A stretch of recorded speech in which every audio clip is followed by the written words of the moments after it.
আসসালামু আলাইকুম বন্ধুরা, সব কেমন আছেন? আশা করি সবাই ভালো আছেন যে যেখানে আছেন। তো আজ আমি আবার একটা নতুন রেসিপি নিয়ে চলে আসলাম। অনেক দিন পর বড় ভিডিও করার সুযোগ পাই না। তো লাউ নিয়েছি, লাউটাকে ভালো করে অর্ধেকটা নিয়েছিলাম, ভালো করে উপরের খোসাটা ছাড়িয়ে এইভাবে ঠিক পিস পিস করে কুচিয়ে পানিতে দিয়ে দিয়েছিলাম। আর একটা ছোটো সাইজের আলুকে এইভাবে কুচিয়ে নিয়েছিলাম, ভালো করে ধুয়ে নিয়েছি। এখানে একটা পাতিলা নিয়ে নিয়েছি, সরিষার তেল দিয়ে দেবো একটু বেশি করে। আর সাথে রেখেছি মসুর ডালের বড়া, যেটা বড়ি বলা হয়। তো বড়িটাকে আমি তেলটা গরম হওয়ার সাথে সাথে আমি ভেজে নেব। তো বন্ধুরা, স্কিপ না করে পুরো ভিডিওটি দেখবেন, অনুরোধ রইল আপনাদের কাছে। খুবই সহজ রেসিপিটি। তো বড়িটা ভেজে আমি উঠিয়ে নিয়েছি। এখানে আমি কালো জিরে রেখেছি ফোড়নের জন্য, কালো জিরে দিয়ে দিলাম। সাথে রেখেছি পেঁয়াজ কুচি, রসুন কুচি আর দুটো শুকনো লঙ্কা, তেজপাতা একসঙ্গে দিয়ে দিলাম। দিয়ে কিছুক্ষণ নাড়াচাড়া করে একটু ভাজা ভাজা করে নেব, ব্রাউন কালার মতন।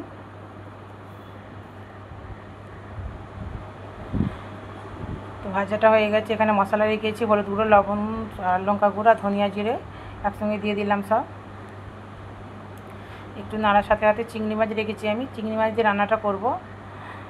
তো বন্ধুরা অবশ্যই বাড়িতে ট্রাই করে দেখবেন, খুবই ভালো হয় এই রেসিপিটি। তো চিংড়ি মাছগুলো আমি দিয়ে দিলাম, ছোটো চিংড়ি।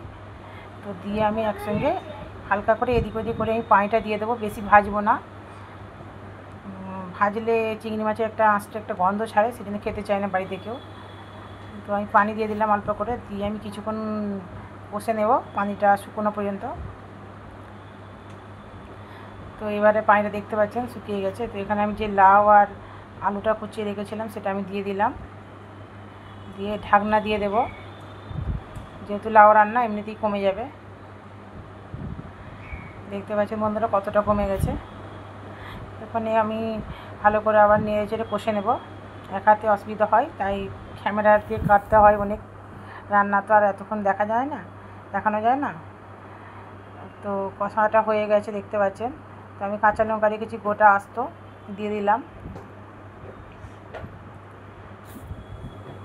এখানে পানি দিয়ে দেব।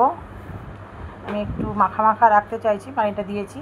তো কেউ যদি বেশি পানি দিতে চায় দিতে পারেন, আমি আরও একটু পানি দেবো এখানে, যেহেতু বড়ি দেবো না।